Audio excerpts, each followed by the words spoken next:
Okay, so Banshee. Um,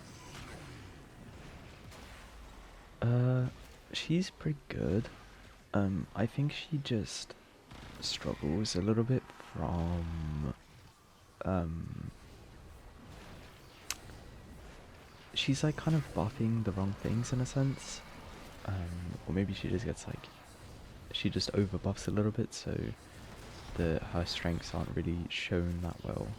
Um, but yeah, quickly getting through the abilities. Um, the one, it's a solid shield gate. CC's enemies that don't have overguard, which is nice because um, the main thing about Banshee is like depending on your subsume, you'll either struggle with surviving or you won't. Um, but then if you don't struggle with surviving, you'll miss out on stuff like Nourish or what else could you miss out on? You'll miss out on maybe Traversal or have some generally annoying mod slots to fill. Or I guess lack of mod slots to fill. But yeah, the one is pretty good. The augment, I was using it initially. It's just I had to equip Rolling Guard, and sadly that had to be the first thing to go. Banshee's always vulnerable in Operator because of her 2 and her 3, so you need Rolling Guard. But if you can start in the augment for the 1, it's a pretty good choice. And yeah, like it's pretty good.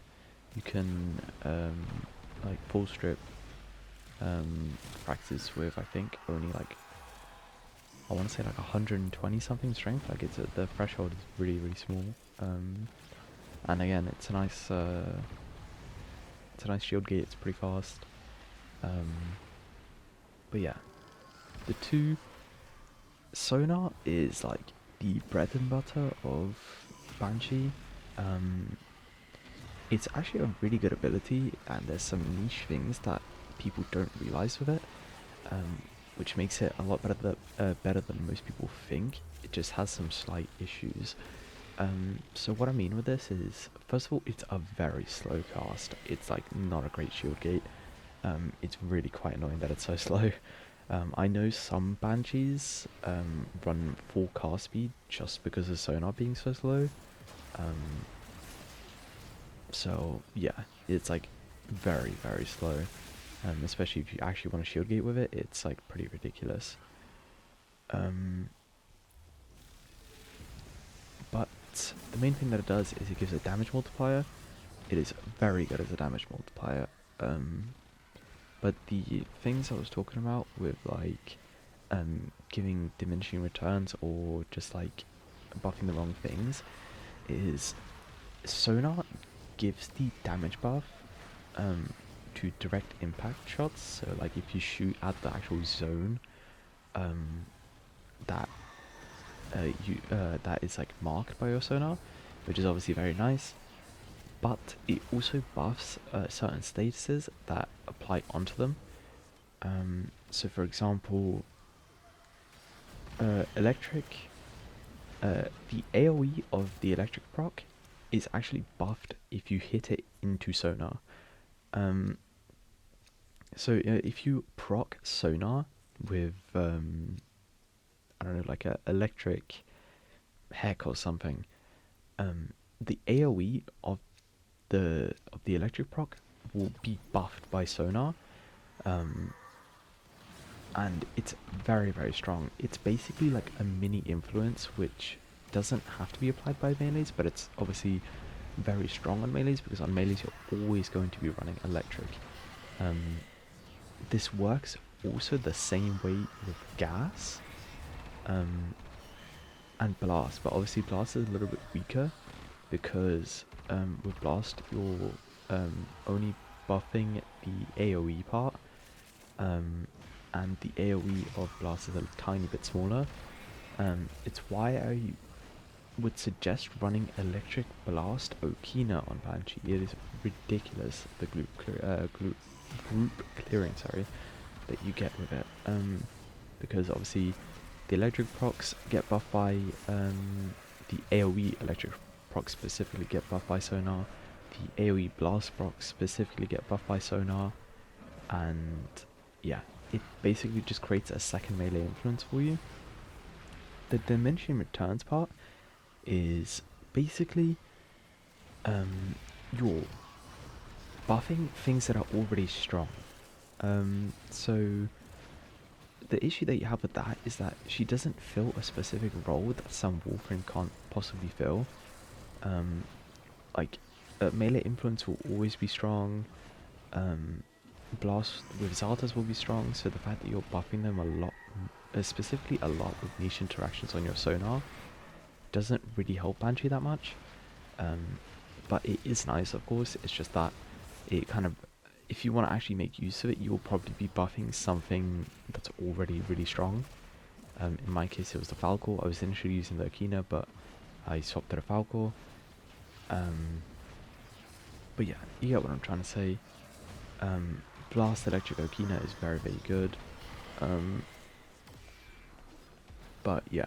Oh, something I forgot is gas works the same way as electric, where the AoE of gas gets affected by hitting it with the Sonar. It's just that gas is like objectively worse than electric is. So the only weapon that's really affected is like the dual equals or something with gas and electric. But yeah, it's like just still worse than electric, so it's not too relevant.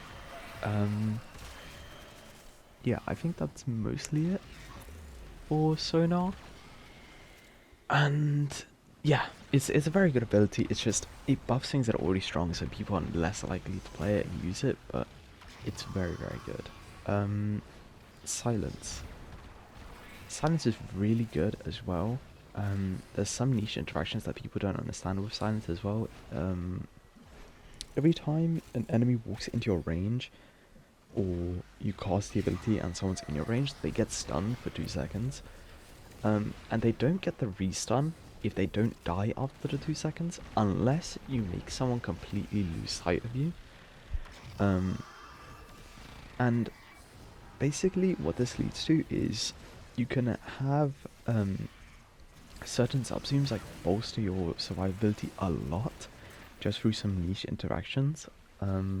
So initially I was doing this with Reeve, because when you cast Reeve, they won't recast the silence, but they have to fully detect you again, which takes a lot of time. If you're not like directly in front of it, it generally takes like up to 5 seconds for anyone to really spot you.